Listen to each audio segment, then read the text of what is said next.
Hey Ryan, thanks for getting this in, and really nice job achieving your objective of using just light and the quality of light to significantly change the mood of the same subject, of an image that's otherwise the same of the same subject. I see there's a shift in shirts, but maybe it was getting chilly. I don't know.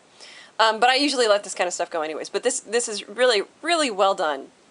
And it's really interesting to me in your equipment shots to see that it's really not much different. So this is setup one, and I'm guessing that your model's head was like, you know, right about here. I don't know if you can see my mouse on this video, but it was like somewhere in the middle here, and then there's setup two, and all you did was get rid of one light. You don't even have a balance or anything going on in there. So that's really interesting to me. Oh my. So nice, simple work. Very good.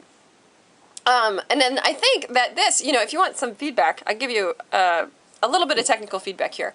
I think that on this image, the transition from the key light, which I'm calling this the key light, camera right is going to be your key light, and then camera left is the fill. I think this transition could have been smoother if you simply would have put a white bounce in this young man's lap and it had some bounce reflecting back in there, because we see that the middle of his face is quite shadowy. It's quite dark. It's not illuminated. And if you just had him holding a bounce that was just barely off frame down there, you'd have all this light bouncing right up into him, and it would be passive fill. But that would work very well to fill in this dark spot right here that's a little bit compositionally distracting. You know, it's splitting hairs at this point in the class, but I'm just giving you some tips right now. Also, compositionally, this one is great. There's not a whole lot of awkward negative space or anything like that. This one, on the other hand, has just so much weird, like, what is all this space doing? What is that there for? What purpose is it serving? So when you look through your viewfinder, ask yourself these questions. Like, what purpose is the negative space filling? Is it interesting? Is it activated? Does the contour of my subject activate the negative space enough to justify the size of it? Or is it serving some sort of psychological role? You know, ask yourself these kind of questions. They're really important, because I would argue that this is a mistake. When you're looking through the viewfinder, that shot's kind of a mistake. Something more like that would have made a lot more sense. I love these close-ups here. I do. I love them. And in another little trick that you could do is, I see that you didn't have any fill at all on camera left for these, and so his eye is completely without illumination, and it would have been very nice to sneak just a smidge of light back in there. And again, this can be done through a bounce.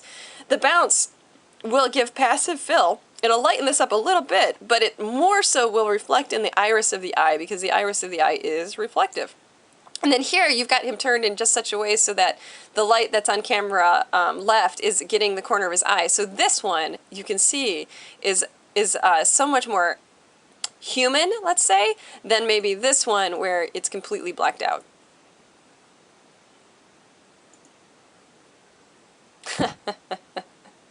This guy looks like a goofball sometimes. I'm sure he's wonderful.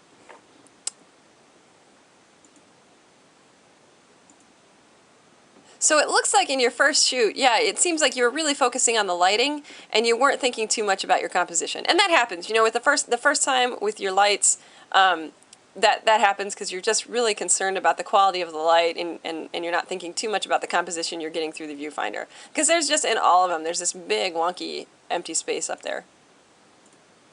And there's your light meter. Thank you for giving me that. And then thank you for getting your equipment shots in there. You know, best case scenario, they're attached to the PDF, but mostly I just need them there, so that's great. Thank you. And then in your contact sheets, you did give me your shutter speed and aperture, so great. I actually don't see any huge problems here, so I mean, it's not an issue. But you know, also, again, best case scenario, you'd also give me your ISO and your focal length lens that you're using. If you're using a zoom, just tell me at what focal length it was functioning. But this looks great. You really did a great job. And then if you don't have any yet, get yourself some white foam board and some black foam board that you can use as bounce and flags. And you can also, the black foam board is very effective for gobos. And if you don't have it yet, purchase yourself a roll of paper, at least one, maybe white.